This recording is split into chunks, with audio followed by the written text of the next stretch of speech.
Anyway, hi. Hey, Tay. This is definitely an honor. I appreciate you taking out the time to stop by. Yes. I know you got some moves to make, so we're gonna get right into it. For the viewers who may not recognize you, let them know what your name is and definitely where you're from. My name is Melanie Camarcho. I'm from Inglewood, California. LA, same thing. Um, I was born in Chicago, but raised in LA. We moved here when I was seven or eight, something like that. And this is where I'm from. I'm a comedian. I'm on tour with Katt Williams right now, and it's been an amazing tour. This Heaven on Earth with Katt. Oh my God, amazing. This is probably my 15th major tour. I've been so blessed in this game. Um, I think 6 times with Def Comedy Jam and 5 times with Martin Lawrence, 4 with Chris Tucker. This is my third Katt Williams tour, and I toured with Maxwell as well. That's what's up. You done named some icons for sure, for sure. Big shout out to all Yes. of them. Now I gotta ask you, when did you develop this passion, for comedy and making people laugh? Well, it really kind of landed on me. I went to a comedy show to see this comedian named Robin Harris, but when I went to take my friends to see him, he had died, and I didn't know that, and the comedians that were there weren't that funny to me, and I pretty much wanted my money back. $20 was a lot of money to me. I was a mother. I was married with 2 kids, and we were just having a girls' night, and I went to the club, and so my girls was like, I said, I can do what they do, and I can do that. And my girls put $50 on the table and said, "We dare you." And I went and asked the manager, and she said, "Yeah, I'll give you 3 minutes." And I've been doing it ever since. Well, I did. I had to wait because I was going to school and working at the time, and married with 2 kids, 2 babies. And my husband was working too, and then watching the kids, and he was like, "Look, pick one. You ain't. I'm not Mr. Mom. I'm not gonna be sitting here while you chasing all your dreams. I got dreams too." I was like, "Oh." Anyway, so when school got out, I ended up doing comedy instead. I didn't go back to school. And I was working at the time. When I started doing comedy, I'm working at this place. It's now called Boeing, but back then it was Hughes Aircraft Company, and I was a technician there, and money was pretty good. But this is way better. Yes. Yeah, yeah, definitely. I mean, you doing what you love to do, and like you say, you making Man, money, and then you meeting, the people you new mentioning, people. people favorite comedians in the world, and these are your peers. So you've been doing it for so many Right. decades. They respect you just as much as you respect them, and that's amazing. Yes, it is. Mhm. I remember the first time I met Eddie Murphy. I was like, "Hi, my name is," and he said, "Melanie Camarcho." I was like, "Oh my God, oh my God, stop it." He knew who I was. I was like, "Oh God, this is amazing." Yeah, Yes. yeah, that's dope. That's dope. You That's had the mentioned, coolest when they uh, know who you are. yeah, most definitely. That's that. Some people consider Eddie the goat. Now, if you know your Oh, name, he's what's up? one of the goats for damn sure. Definitely, definitely, Are you definitely. kidding? Him and Kat to me, and Dave. I mean, the GOAT is greatest of all times. I mean, Kat's selling out arenas with just his name. It don't say Katt Williams and Friends. It don't say Katt Williams and a band and a whatever. Katt Williams, 20,000 seat arenas. Oh my God, who do that? The same thing with Dave Chappelle. He can sell out arenas with just his name alone. That to me, and then when his tickets sell out within a matter of days. I mean, 3 days and it's gone. If you don't get that ticket the day they go on sale, you won't be getting a ticket. That's for sure. Um, yeah, but it's amazing to have people that you know, really like, comedians that you're a fan of, fans of yours. I'm like, Yeah, yeah, definitely. You now, I'd say you definitely paved the way. Now, coming up from LA and being a female and being black, what obstacles did you face, trying to, get your thing going? Well, you know what? Everything just happened. I wasn't even trying to get my. So um, I was doing this comedy competition in Oakland, and the people from Bay Area, I mean, from Def Jam, Bob Sumner saw me. We had to do an audition round. So you had to audition to even be in the competition. So at the audition round, I got a standing ovation, my first and probably one of only 3 standing ovations in my 30-year career. But I don't need no standing ovation. I just keep laughing while I'm up there on that stage and I'm good to go. But yeah, so they gave me a standing ovation and the people from Def Jam was there and they saw me and they was like, "You're taking Def Jam." I didn't even know what Def Jam was. Like I said, I was married with 2 kids, so there was no HBO. That we had to pay car notes and childcare. So it wasn't in the budget, but I soon found out what Def Comedy Jam was, and I got laid off the same day I take my first Def Comedy Jam. So to me, that was God trying to tell me something. Nope, you finna do this now. What? So yes, still Wow. doing it. That was in 1992 when I got laid off. Were you even born, Tay? Yeah, I was around, but I You mean, was 30 around? years, that's phenomenal. Some people don't even work a job that long, or like you say, wasn't even Right. born yet. Right, Like, but exactly. I raised 2 kids doing this, and they both are college graduates. yeah, Hmm. big shout out to them. Yes, my daughter Jade just graduated nursing school. She is a registered nurse. Congratulations! And my daughter Jasmine has her master's degree in social work. So hey, thank you, Jazz and Jade. Okay. Mm. That's what's up. That's what's up. They've been saying like black women is like the most educated. They getting them degrees. They taking care of their business now. That's what I appreciate. That they ain't even trying to get into no entertainment business. They like, nah, we good. We'll just support you, mom, and we're gonna do our own thing. I was like, okay, do what you gotta do, baby. Whatever Right. you do, I support you. Not whatever you do, as long as it ain't on no pole or nothing, then I'm gonna support you. No. I am so blessed. Right. Definitely. Now I got to ask you a little bit more about Def Jam because that's like the best of the best. You know what I'm saying? That's like Man, gladiator school. Looking back, on hindsight, like you say, you might not have knew what it was before it happened or why it was happening, but looking back, right. what was that experience like? And to be in the same conversation on the same stage with some of the greatest. Well, you know what? I didn't even know who I was clueless when it came to comedy. The only person I had really seen was this guy, Robin Harris. I had somebody that took me to the Comedy Act Theater in LA. A friend of mine, one of my girlfriends, and her husband had took me one night um, to go see this comedy show, and it was Robin Harris, and he was so funny. He was walking through the audience talking about people, and some people would go. A lady went up to use the bathroom, and he was up there. I sure wish I was a toilet seat, and then just so freaking funny that I had to take my husband to see. So I did, and he enjoyed it too. So then I had got some kind of promotion at work, and then we went back to see him again, and that's when he had passed. And uh, so after that, I ended up with the Def Jam. As soon as I came off stage with that Def Comedy Jam, which I had never been to New York before, and going to New York for a Def Jam was like going to the prom because once you get off the plane, there's a limo picking you up, taking you to this 5-star hotel. It was just like, what's happening? And it was overwhelming. I was like, wow. And then I'm terrified. I've never been on a big stage before. I saw Showtime at the Apollo, how they boo people in New York. So I'm terrified. I'm backstage shaking. And so production was just the coolest people. They was like, you got this, you can do it, you can do it. And I went out there and ended up having a pretty good set. And as soon as I came off, Bob Sumner was like, you're on tour. I'm on tour. What does that mean?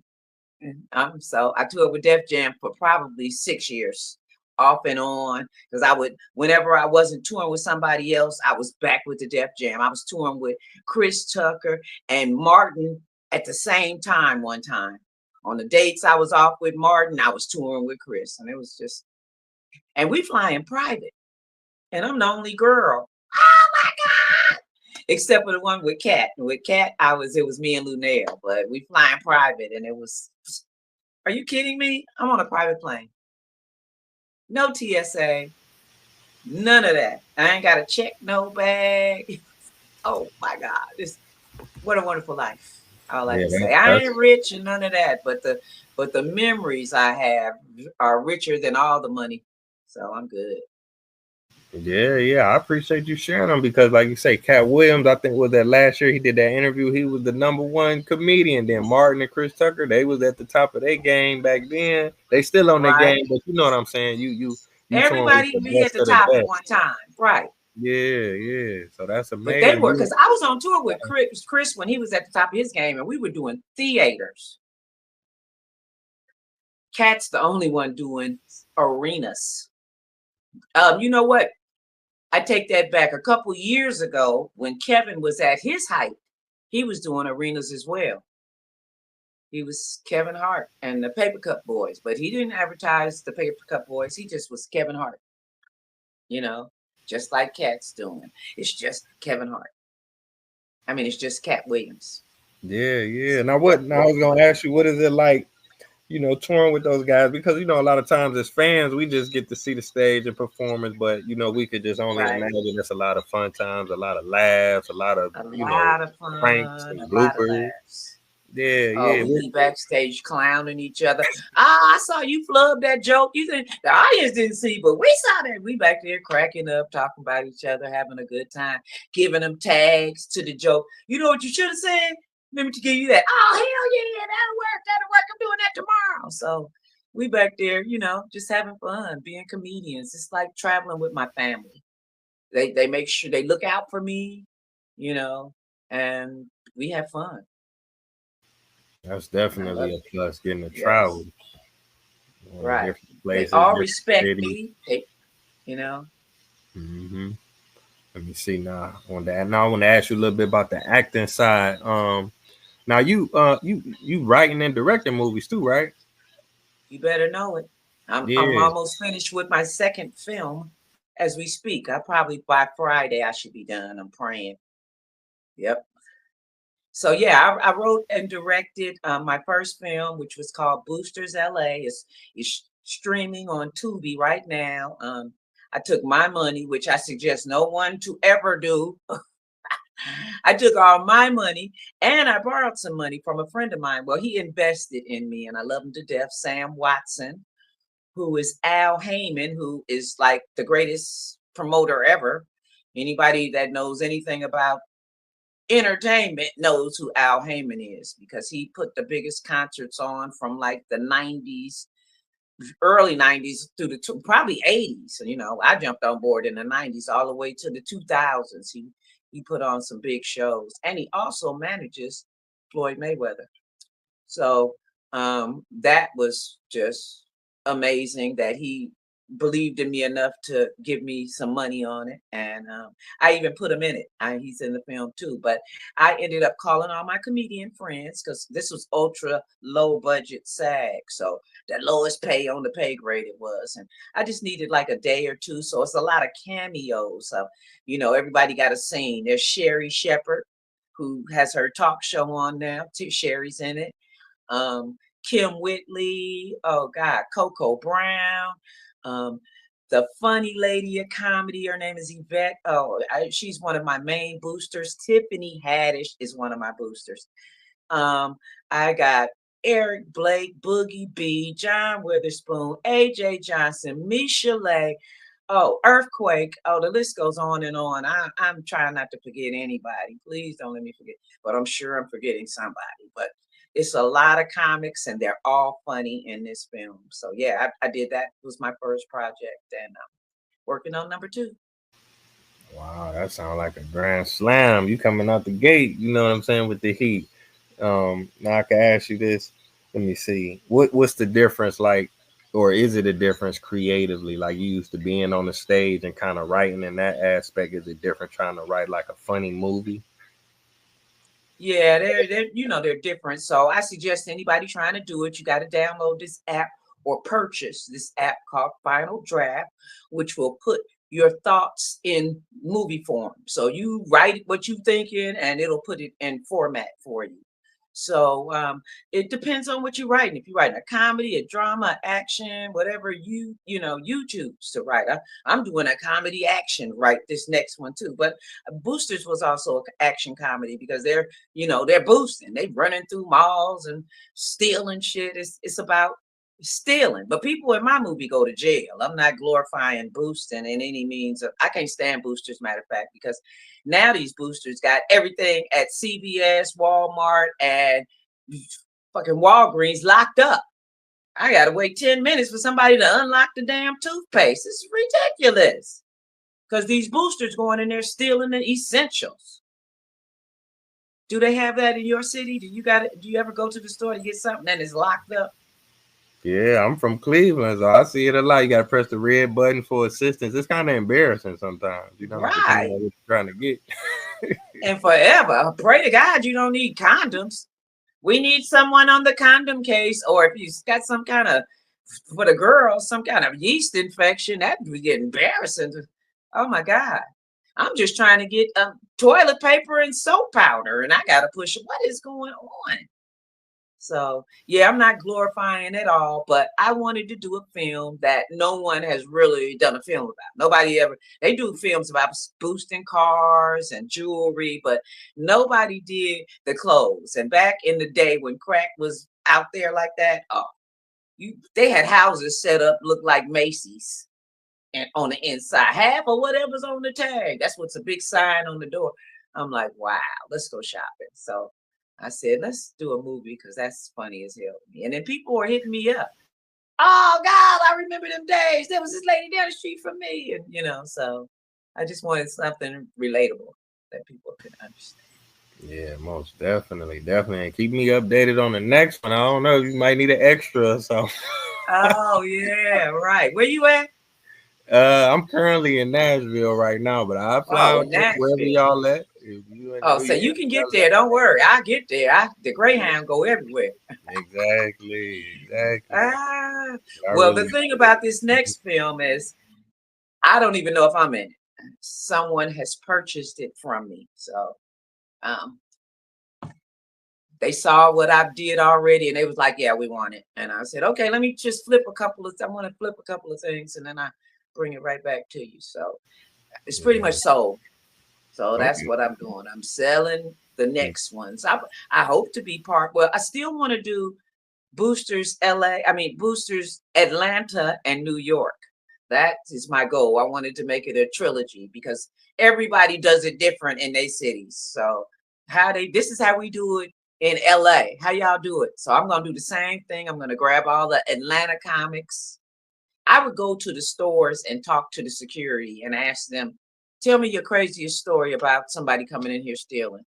And they would tell me, I mean, there was the scenes they told me I put them. I had one of the ladies was sticking clothes under her wig in the scene. And then I had her putting like a pot roast in her girdle.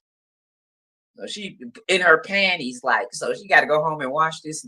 It's like, shit's hilarious. So, the craziest stories from the security, and I would just put that into the film. Oh wow, that's crazy. Yeah, I look forward to seeing them too because the people do things differently in different cities. You go to New York, I can't even imagine how crazy it would be, how chaotic it Right. would be. And then Yeah, how they sell it, yeah, they was bringing it to me, and there was me and bruh man from the fifth floor was my competition. So between the both of us, they was trying to, see where they could get the best deal at. And so that's the way we do. Some people they do now. They selling it on Craigslist. I mean, not on TikTok. After they done robbed us, they've been running in these stores and just grabbing all the shit and running out. I'm gonna show that. They even backing cars into the store window, breaking the window and grabbing everything they can and driving. It's just crazy what these people doing, it's different. it So I want is. to put all that in there. Yeah, yeah. Let me see. Now I wanted to ask you. Now you was in a couple shows and movies. Now let me see. You was in you was in First Sunday with Ice Cube. Right. And my Now, what scene was was that with like? Cube and Tracy Morgan. It was fun. It was cool because I've been wanting to be in an Ice Cube movie, and he ain't never called me. And this wasn't his movie. This was David Talbert's movie, who was a good friend of mine. And he put me in the movie. And then I did a scene with him and Tracy Morgan. I was the waitress. So that ended up being cute and fun. I had a good time. Yes, I got every film I did. I got it was a hookup type of thing. It wasn't like I auditioned. I just happened to be at the right place at the right time. Hair show. Monique's brother was like, "Hey, come on, I got this scene for you." I'm like, "What? Okay, let's do it." Three Strikes, my attorney, and DJ Pooh, who was the director of that film or the producer of that film, and also of Friday. He and I shared the same attorney. So we had ate lunch one day and she was like, "Come on, let's go over here to the set of this movie." And everybody on the set knew me but him. And I didn't know who he was, but he was like, "Can you come back tomorrow?" I'm like, "Yes, I can." And I ended up doing a scene with David Allen Greer, and they loved that scene in the film. They ghettoed Yeah, me up. They put gold teeth and gold hair. I was like, "Why I gotta look like this? Y'all ain't right." No, we wanted to look hood. I can look hood without gold teeth. Stop it. yeah, yeah. Big shout out to DJ Pooh. He definitely don't get the flowers he deserved, but that police scene, Right. that police station scene, you killed it. You killed it. That's one of Yes. my favorite scenes in that movie. That's a classic too. And DJ Pooh also was with the Snoop Dogg fucking around comedy show on Netflix. It's still there, and he's the DJ on that show. And it was me and Kat, Mike Epps, Donnell Rollins, D. Ray, and Guy Torrey, and I was the only lady. And that was so fun. That was cool because at the time I was doing stuff for Snoop, with private parties, hosting his private parties, and I saw that he was doing something for Netflix. I should call Snoop, please, please, please, please. And I don't know if I can do it. And the next thing you know, I'm getting a call. Okay, you can do it. What? Hell yeah! Look at God, won't he do it? So, yep, that was a blessing right there. Yeah, yeah, that's huge. Snoop Dogg. He probably Snoop do every. He could do comedy. He could do Snoop, gangster. He could do acting, rap. everything. He probably the Every most football versatile. coach, you name it, daddy. And he Yes. do it all good too. He do it all well. You should see if you knew his kids. He got the best kids. They are so sweet and well mannered. Oh my God. Him and Boss Lady did a damn good job. You'd think them kids would be spoiled, rotten, acting all because they daddy was a star before they was even born. So some of them rich kids be like, not Snoops. They are all grounded. They did an excellent job with them kids. I was like, wow. Yes, ma'am. Yes, ma'am. Don't you ma'am me no more, boy. I'm auntie. No, just kidding. Right. Big shout out to Snoop. Let me see. You did a couple TV shows too. If it's okay, I asked you about. You did Jamie Foxx. Everybody Hate Chris. What was it like? It's TV versus film. Was it similar or kind of different? Well, you know what? The TV first one was Jamie Foxx, and that was fun. I got to do that. When I did the Everybody Hates Chris, it didn't even air. And I kind of figured because it was this in the scene, I was offering this kid cigarettes. And I'm like, they gonna put this on TV? It was like I didn't have nothing for trick or treat, so I'm trying to give him cigarettes or some shit like that. And I didn't think it would pass network. But I had my whole family sitting there waiting to watch it, and it came and went, and there was no me. I'm like, but that's okay. I, I'm on a TV show right now, so you have to go to this network called Impact TV. It is a Black-owned network. It is free. All you got to do is download impacttv.com, and it'll ask you your zip code. And when a matter of fact, if you follow me on Instagram, you'll see how to get on board with Impact TV. But it's impacttv.com, and the name of the show is called Highly Favored. And Michael Collier, the comedian Michael Collier, is the star of the show, and he's the pastor of the church. Kiki Shepherd is his wife. Chico, oh, I don't know what Chico's last name is, but there's this actor named Chico. He's one of the sons, and I'm one of his wife's friends at church. So it's a hilarious comedy series, and it's on Impact TV right now. So make sure you tune in and pull up and watch Highly Favored on impacttv.com. And follow me at Melanie Camarcho. It's Co March. You know you're marching. Co March O. That's how you spell my name. It's not Spanish. Everybody thinks it's Camacho. Nope. I like Mexicans. We're not getting married or anything like that. We ain't gonna even kiss or do it. But y'all some cool people. I need a black man in my life. So Mr. Comarcho is a brother. Okay, Okay. now we cleared that up. Yeah, I'm gonna check that out. I wasn't hip to that Impact TV. You know, you always looking for something new and fresh. I'm definitely Something new. support that. Check it out. It's free like Tubi. Okay. Impact TV. And there are a lot of other shows that are really great black shows on that network. I mean, they're doing a good job. I mean, especially if you love God, there's a lot of like motivational shows on there for you. If you know God or you love God. If you know God, you love God. So that's pretty goes hand in Yeah, hand pretty much. definitely, definitely. Okay, we about 26 minutes in. I was gonna ask you maybe one more question. All You know, right. as you being a comedian, an artist, and you've been doing this for a few decades now, what are your thoughts on cancel culture? Should an artist be able to express themselves in any way they feel, or do you feel like should it be certain things where you say, okay, we're not gonna talk about that, or use that? For what's your me it is. There's things I don't want to talk about. I don't want to talk about religion. I don't really like talking about people who can't be there and defend themselves if it's going to be in a negative light. When I'm talking about people, it's usually to uplift that person, not to demean them in any type of way. So I I do feel that people have a right to their own opinion, but everything don't need to be put on social media. That's how I feel about that. Yeah, yeah. And I can ask you one more real quick one about that.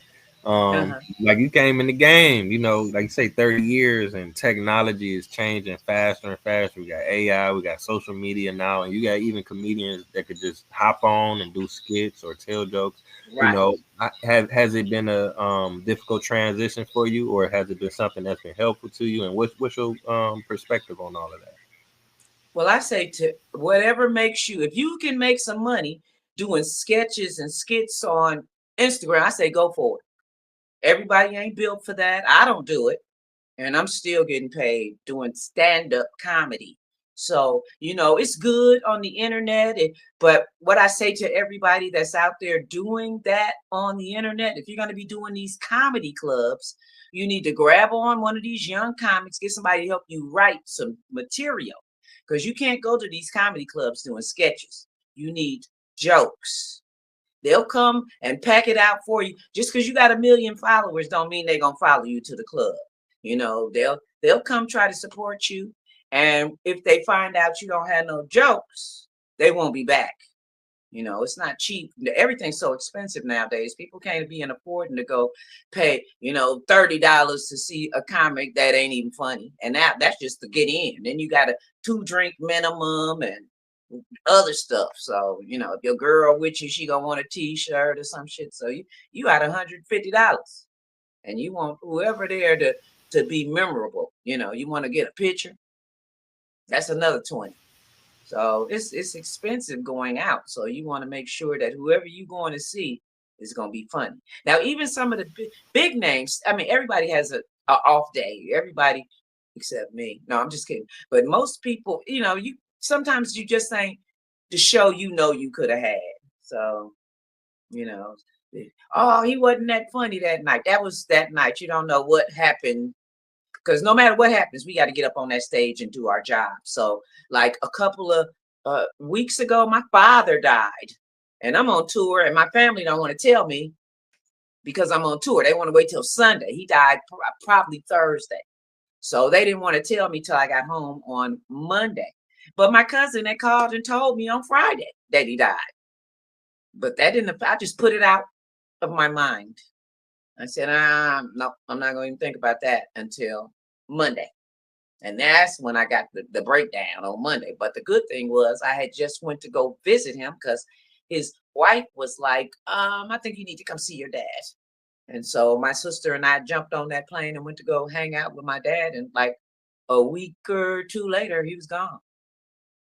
So you don't know what that comic done went through before he came up on that stage, you know. So back in them days, back in the 90s, I had just started my period and I gotta go up on this stage all cramping and shit. So and you don't know what these people that went through before they came up on the stage. White might have said, I want a divorce just before, or you got a child support, people waiting for you. You don't know what nobody's story. So, you know, it is what it is. We do the best we can do with what we got. Yeah, that's true indeed. My condolences to you, Queen. Continue to stay Thank you. strong, and I appreciate you sharing that because we take it for granted a lot of time. Like you say, we getting ready and prepared for this one night, but we Right. don't take into consideration that you are human. You know, we stressed Right. out, we mad at this one, we mad at that one. Y'all going through the same thing. You know, Right. Same thing you going through. Oh man, if I don't do this show tonight, I don't know how I'm gonna pay my rent. Sometimes it's show to pay a rent. Unless you book a tour, you out there hustling and grinding and trying to get paid. So yeah, the yeah, you struggle is going. real. You going to work unless you just wealthy, you just got hundreds and millions. You know, you gotta Right. keep And it it. ain't too many of them. You got like Dave Chappelle, Katt Williams, and who else? Eddie Murphy. I can count five of them. Well, that ain't gotta work if they don't want to. Yeah, and they still grinding, so it's And they motivation. still You out know. there. hmm That's cool. That's cool. So before we get up out of here, for the viewers, if they want to, keep up with what you're doing, where you're touring next, and want to check out some of your, previous work, what's the best way for them to do that? Website, social media. Hey, you got to go to social media to catch up to me. I'm on Facebook, Instagram, TikTok. It's Melanie Camarcho on every single one of those platforms. Um, I'll be in DC on the 13th at the MGM Grand on the 13th of June. Friday the 13th. I was like, oh Lord, Friday the 13th, and MGM Grand in DC. I mean, in DC. And then on the 19th, I'll be in Fort Worth at Dickies Arena doing the Juneteenth celebration with Nephew Tommy's hosting, uh, DL, Earthquake, me, Bubba Dub, and Danielle Rollins, and somebody else. Yep, all of us gonna be on there, and and then I'll be back with Katt on. We just on a break. The tour ain't over. We got a couple of days. We got a date in June, and one in July, and then we off until September because Katt's making movies. He's a movie star too, so he's doing films, and he bought a studio. So he bought Fort McClellan Air Force Base and turned it into a movie studio like Tyler Perry did. So That's what's up. shooting films. I really look forward to seeing what you're gonna do with that. That's amazing. But thank Yeah. you again. I really appreciate you taking out the time to stop by. Like you say, you got all these moves to make, and I appreciate the work that you have done, and I look forward to the work that you have coming in the future. Thank you. Keep supporting me, you guys. Mhm. Just keep on showing the sister love like you've been doing. I appreciate and love every one of you. Take care, Tay. All right, take care and be safe out there. Okay, bye. Bye.